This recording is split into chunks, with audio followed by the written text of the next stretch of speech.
Comparing more than 2 plugins blindly to avoid any confirmation bias. That's the topic of today's video. Hello audio wizards and fellow music makers. Today we're going to dive into a trick that I found into Ableton Live that allows you to compare more than 2 plugins with your eyes closed, and so you are avoiding any confirmation bias. We have here a session of Ableton, and actually it's one thing that I did recently for myself, comparing upwards compressors, whatever. So if we look at this, we see that now I have here these variations that are shifting automatically. What is happening under the hood? Basically what I have is an effect rack. So you start by creating, I'll do it with you. Let's have an effect rack.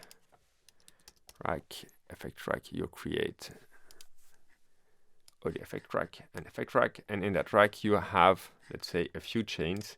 One chain with one tool, another chain with another tool, a third chain with another tool, whatever.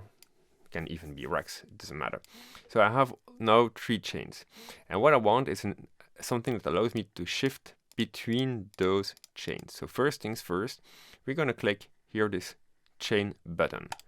When this is clicked on, you can now have those lines that are giving you a certain range where the chain is happening, and this little line that is shifting from one chain to another. Of course, this is just random. What I'm going to do is right click and say distribute ranges equally. Of course, they are not taking all the space because they weren't big.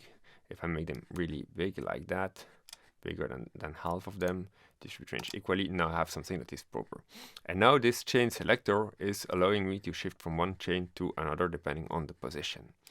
Once you have that, you're going to map that to a macro. We don't need all those macro, but it doesn't matter. You can remove them all, just keeping one.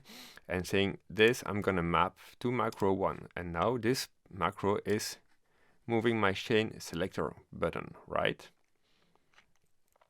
But if I were to do that, I could do this with my eyes closed, but I would know which chain is playing. So still there would be some confirmation bias because I would know where I'm at. What I want is not being able to know where I am at. So I'm going to click on the macro variation and I'm going to save each variation.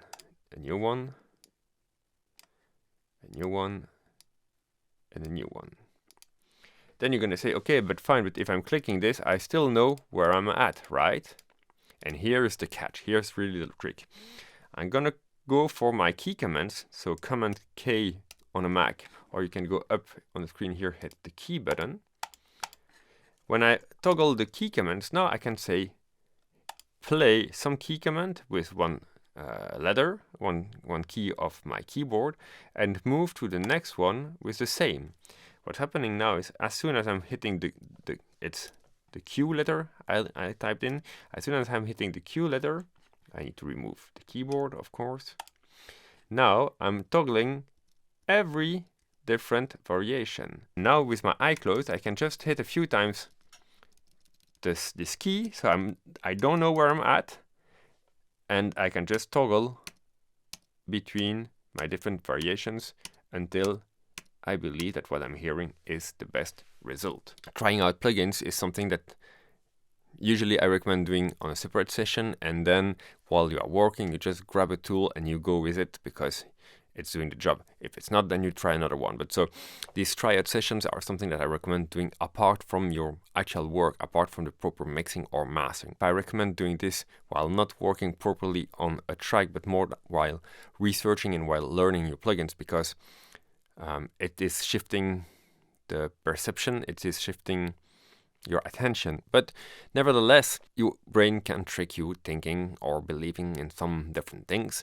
So little trick, but that is helping a lot to avoid any confirmation bias by listening with your eyes closed and toggling between your effects, between your chains, and just listening, not knowing where you're at, and so you're making really decision based on your ears. I hope it was helpful. See you soon for another video. Take care. Bye bye.